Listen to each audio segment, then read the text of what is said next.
നമസ്കാരം. എല്ലാവർക്കും സ്വാഗതം. നിങ്ങളുടെ കയ്യിലുള്ള സമ്പാദ്യം ഒരു വലിയ നിധിയാണെന്നൊന്ന് സങ്കല്പിച്ചു നോക്കൂ. ആ നിധി കണ്ടെത്താനും അത് വളർത്താനും ഒരു സാഹസിക യാത്ര തന്നെ വേണം. അപ്പോ ഇന്ന് നമ്മൾ ഒരുമിച്ച് ആ യാത്ര തുടങ്ങുകയാണ്. നിങ്ങളുടെ ബാങ്ക് അക്കൗണ്ടിൽ ഒരു രാക്ഷസനോ? എന്താണിത്? വല്ല കഥയുമാണോ എന്ന് തോന്നുന്നുണ്ടാവും, അല്ലേ? പക്ഷേ ഇതൊരു കെട്ടുകഥയല്ല. നിങ്ങൾ കഷ്ടപ്പെട്ട് സമ്പാദിച്ച പണം വെച്ചിരിക്കുന്നിടത്ത് നമുക്ക് കാണാൻ പറ്റാത്തൊരു ശത്രു ഒളിച്ചിരിപ്പുണ്ട്. ഈ രാക്ഷസന്റെ പേരാണ് പണപ്പെരുപ്പം.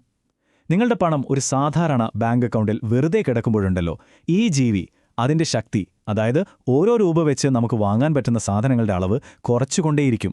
നിങ്ങൾ പോലും അറിയാതെ നിങ്ങളുടെ നിധി ചെറുതായിക്കൊണ്ടിരിക്കുകയാണ്. നിങ്ങൾ വിചാരിക്കുന്നുണ്ടാവും, എന്റെ പണം ബാങ്കിൽ സുരക്ഷിതമാണല്ലോ എന്ന്. എന്നാൽ സത്യം അതല്ല. അതൊരു പഴയ കോട്ട പോലെയാണ്. നിങ്ങളുടെ നിധിക്ക് വേണ്ടത്ര സംരക്ഷണം തരാനോ അതിനെ വളർത്താനോ അതിന് കഴിയുന്നില്ല. നോക്കൂ, നിങ്ങളുടെ ബാങ്ക് നിങ്ങൾക്ക് തരുന്നത് വളരെ ചെറിയൊരു പലിശയാണ്. ചിലപ്പോൾ അതുമില്ല. പക്ഷേ പണപ്പെരുപ്പം എന്ന രാക്ഷസൻ കൊണ്ടുപോകുന്നതോ അതിലും എത്രയോ വലുത്. ഇത് തുടക്കത്തിലെ തോൽവി ഉറപ്പിച്ച ഒരു യുദ്ധം പോലെയാണ്. ഇതൊരു ചെറിയ സംഖ്യയല്ല. യുകെയിലെ ബാങ്ക് അക്കൗണ്ടുകളിൽ ഒരു പലിശയും കിട്ടാതെ വെറുതെ കിടക്കുന്ന പണത്തിന്റെ കണക്കാണിത്. 30,000 കോടി പൗണ്ട്.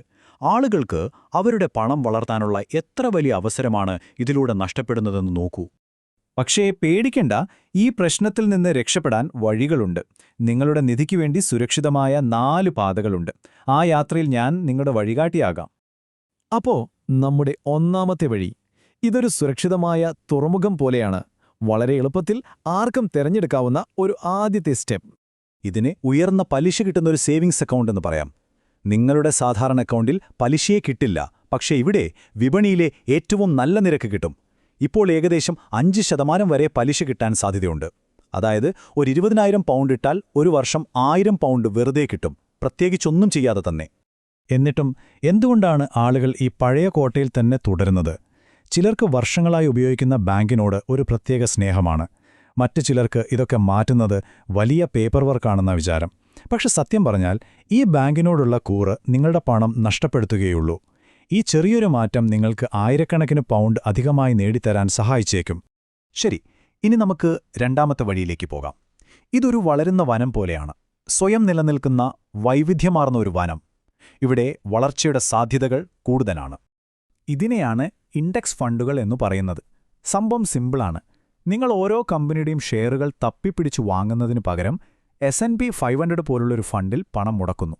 അപ്പോൾ നിങ്ങൾ ആപ്പിൾ, ആമസോൺ, ടെസ്ല പോലുള്ള അമേരിക്കയിലെ ഏറ്റവും വലിയ 500 കമ്പനികളുടെയെല്ലാം ചെറിയൊരു പങ്കാളിയായി. അവർ വളരുമ്പോൾ നിങ്ങളുടെ പണവും കൂടെ വളരുന്നു.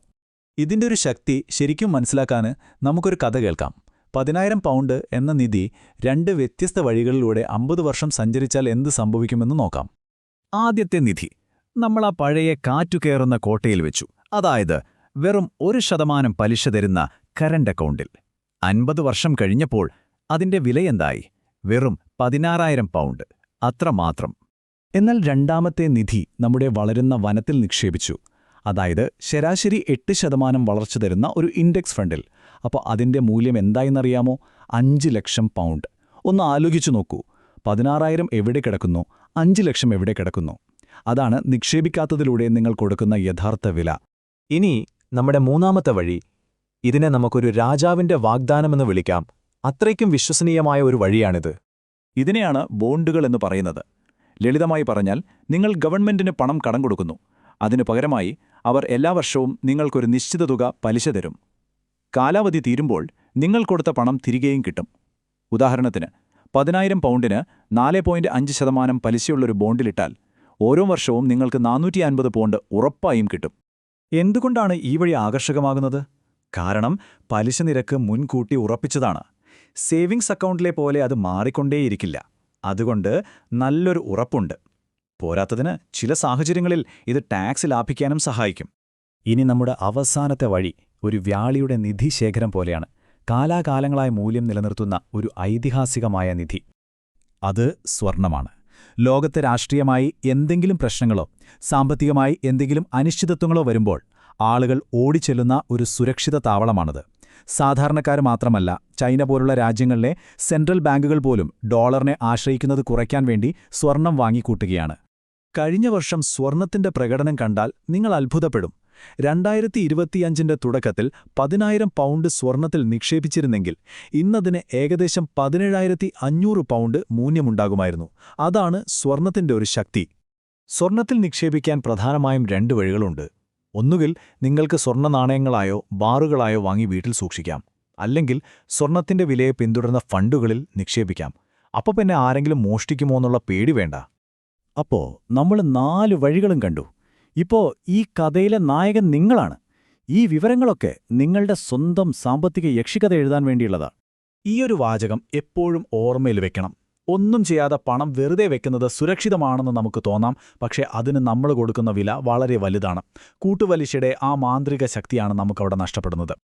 അപ്പോൾ നിങ്ങളുടെ നിധി എവിടെയാണ് ഒളിപ്പിച്ചിരിക്കുന്നത്? അതിനെ ആ പണപ്പെരുപ്പം എന്ന രാക്ഷസനിൽ നിന്ന് രക്ഷിക്കാനും വളർത്താനും ഈ 4 പാതകളിൽ ഏതാണ് നിങ്ങൾ തിരഞ്ഞെടുക്കാൻ പോകുന്നത്? നിങ്ങളുടെ നിധി തേടിയുള്ള യാത്രയിലെ അടുത്ത ചുവടുവയ്പ്പിനെക്കുറിച്ച് ചിന്തിക്കാനുള്ള സമയമാണിത്. തിരഞ്ഞെടുപ്പ് നിങ്ങളുടേതാണ്.